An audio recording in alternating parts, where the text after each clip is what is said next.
You check in with Cam Beemer. I'm a New Orleans producer, and I go with Beemer Boy Records.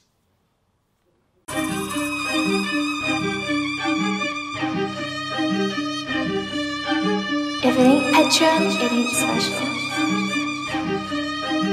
Cam Beemer, maybe?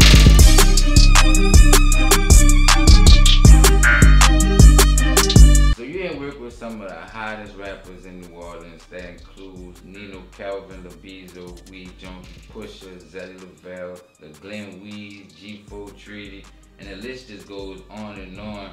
How does it feel to be working with such, popping artists?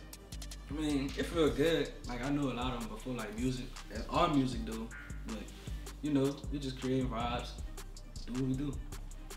So some of these songs, to be specific, includes Block Hot by Bad Boy Weeds and Millions, Hot Shit Pop Shit by Nino Calvin. You actually got a few by Nino Calvin that go crazy. Off GP by Weed Junkie, and another one of my favorite, Love and Rage by Nino Calvin. All these songs have like distinctive New Orleans sounds. In your opinion, what is that New Orleans sound? You know what I'm saying? Yeah, like a hard piano. They got like a distinct snare, that go throughout the beat, and it's like a lot of bouncing to it. That's how I describe it. So explain your influences. Who are some of your big influences? Probably Metro, Southside, people like that. Yeah. But even though that's my influences, I ain't gonna try to sound like I want to be my own person. I was about to say that because you don't sound like them. You do have your own style with your beats, you know what I'm saying? In this new year, how do you feel we can really put the city on the map in rap music? I mean, I feel like everybody doing their part. It's just like everybody else have to follow, like as far as like the city. Like I feel like they catching on now.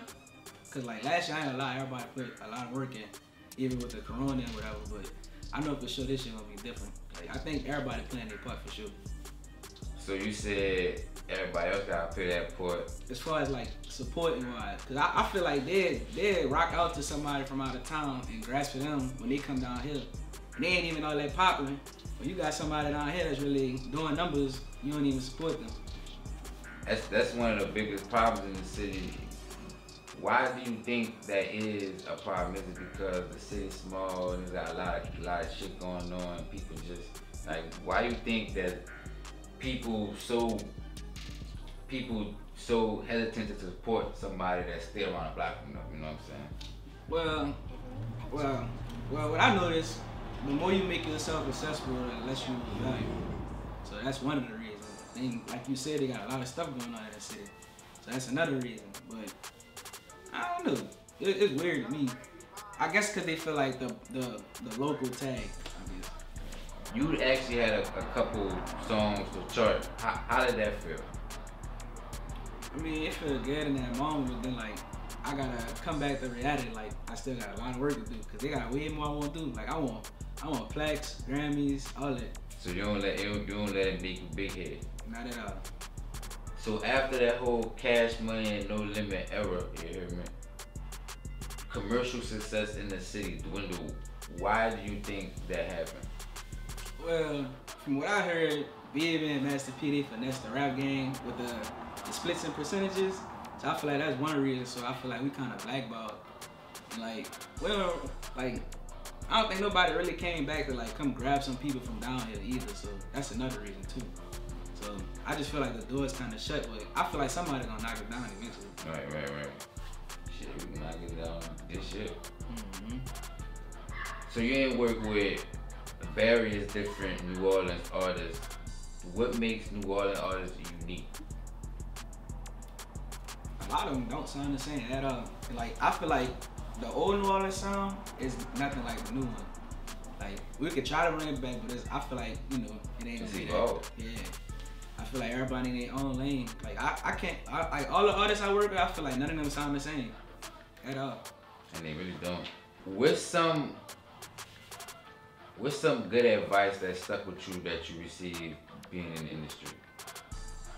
It probably come from KC or other hitters. They basically was like, don't switch your sound because eventually it's just gonna catch on. And I just stuck with it and I perfected it. And another thing was some relationships better than money. That's what Hot Free always told me. I didn't get it till I got older, because when I came around, I was really young, so I just thought I was gonna hop in, make buku money off it, but that wasn't the case. Alright, going off of that, what you just said, that when you hopped in, you thought you was gonna make buku money off it, and that was the case. What's some advice you can give to some up and coming producers who in that position right now? Find your artist that you can stick to. Like, how can I build like a mutual relationship, like an understanding, and you know, make y'all own sound. That's what I tell them, like, very early on.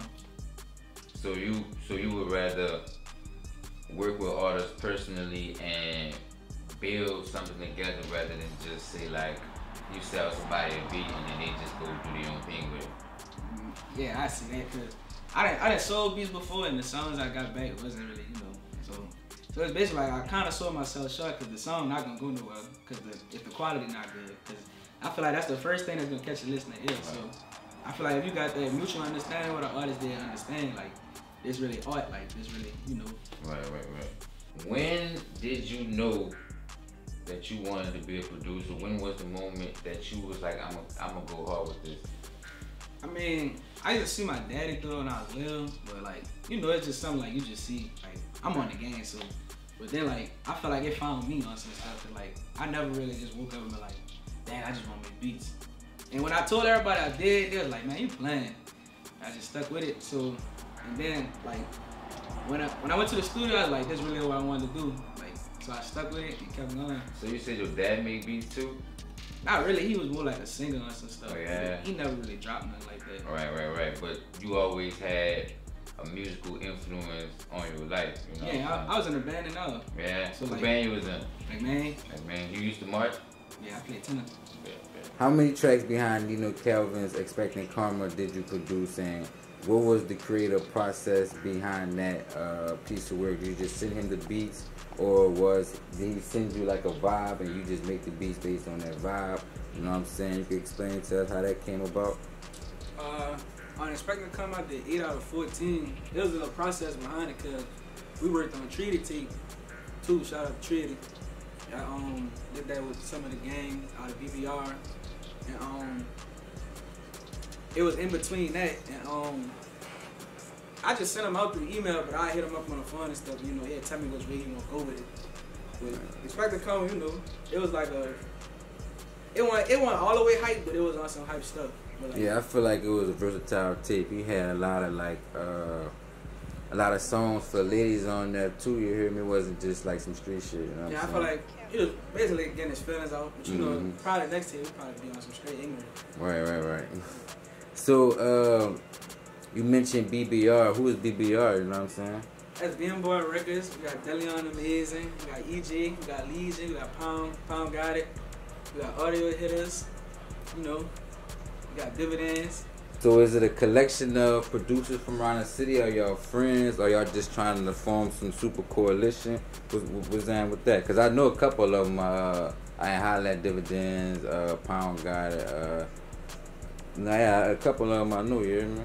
Yeah, you know, everybody got their own thing that they rep, but you know, we all got the same goal. Basically, when I came up with it, I was like, you know, I ain't here to be nobody boss or nothing. Everybody got their own set. So we all got the same goal. We gonna make it out soon. And the only one who's not from here is EG. He's from BR. Alright, what's some upcoming projects you're gonna be working on? I got some with T Youngin. I got some with Womack Special, Pound Cake Pusher. I got some with the Ski Set, the whole gang. So it's a lot in the works for the first quarter, but I know as it go on and progress, it's gonna get even better. So, got a lot of talent in the city. Who is some of your favorite rappers out right now? Who you think some of the hottest rappers out right now? Lately, I've been listening to 49, Rock 49, Pound Cake Pusher. I've been listening to Weed Junkie lately. And I've been listening to Nino, you know, because I did some of that stuff. But that's who's been in rotation lately.